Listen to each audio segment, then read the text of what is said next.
चांगला सुरू असलेला कवठेमहांकाळचा कारखाना आर पाटलांच्या सांगण्यावरून शरद पवारांनी मल्टीस्टेट केला व बंद पडला। त्यानंतर आम्ही कवठेमहांकाळ येथे काढत असलेला साखर कारखानाही आर पाटलांच्या कार्यकर्त्यांनीच कामाच्या निविदा भरल्या। शरद पवारांनी अधिकाऱ्यांना दम देऊन कारखाना होऊ दिला नाही, त्यामुळे आम्हाला कर्नाटकात जावे लागले। आधी पिठाची चक्की ही न उभारणाऱ्या विरोधकांनी आता विकासाची स्वप्न दाखवायला सुरुवात केली। त्यामुळे विरोधकांचे पैसे फेकून मते मिळवायच्या प्रवृत्तीला ओळखून सद्विवेक बुद्धीने विचार करून मतदान करा, असे आवाहन माजी राज्यमंत्री अजितराव घोरपडे सरकार यांनी केले। महायुती व राष्ट्रवादी काँग्रेस पक्षाचे अधिकृत उमेदवार संजय काका पाटील यांच्या प्रचारार्थ मोरगाव येथे आयोजित प्रचार सभेत घोरपडे सरकार बोलत होते।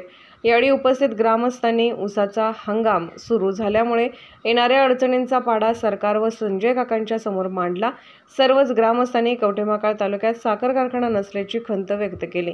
यावर अजितराव घोरपडे सरकार बोलताना म्हणाले, कवठेमहांकाळ साखर कारखान्याच्या संस्थापक बॉडीमध्ये मी होतो। कारखाना सुरळीत सुरू होता, मात्र हा कारखाना मल्टीस्टेट करण्याचा घाट घातला गेला। मी शरद पवारांची भेट घेतली व हा कारखाना मल्टीस्टेट न करण्याची विनंती केली।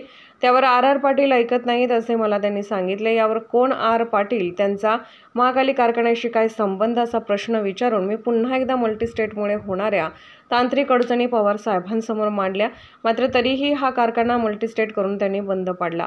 त्यानंतर मी स्वतः साखर कारखाना करण्यासाठी पुढाकार घेतला, पूर्ण कागदपत्र पूर्ण करून त्यांची फाईल सादर केली। ही गोष्ट करताना आर पाटलांनी या कामात खोडा घातला। शरद पवारांच्या माध्यमातून संबंधित अधिकाऱ्याला दम देऊन आमच्या कारखान्याला लायसन मिळू दिले नाही। त्यामुळे आम्ही या महाराष्ट्राचे नागरिक असून सुद्धा आम्हाला कर्नाटकमध्ये साखर कारखान्यासाठी जावे लागले, असेही ते म्हणाले। कवठेमहांकाळ तालुक्याचे जर विकास करायचा असेल तर खऱ्या अर्थाने काम करणाऱ्या माणसाच्या पाठीमागे उभे राहण्याची भूमिका मतदारांनी घेतली पाहिजे, असे प्रतिपादन त्यांनी केले। सध्या पैशाचा प्रचंड मोठ्या प्रमाणात वापर सुरू आहे, लोकांना विकत घेऊ शकतो अशी भावना काही जणांची झालेली आहे। मात्र कवठेमहांकाळ तालुक्यातला मतदार हा जागरूक व स्वाभिमानी आहे। तो अशा पैसे फेकून मत विकत घेऊ पाहणाऱ्या प्रवृत्तीला बळी पडणार नाही, याचा मला विश्वास आहे। राष्ट्रवादी तीच आहे, पण आता राष्ट्रवादीचा चेहरा आश्वासक आहे।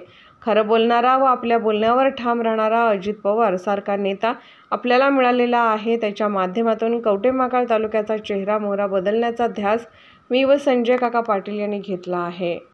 मला कळली बातमी की कवठेमहांकाळ कारखाना मल्टीस्टेट करायचा आहे।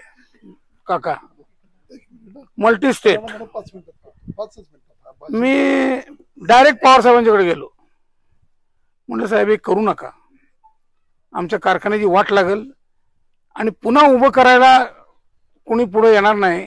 त्यावेळेला कसं उभं केलं ते आमच्या जीवालाच माहिती आहे। चालू आहे कारखाना, तुम्ही काही मल्टीस्टेट करायच्या नादाला लागू नका।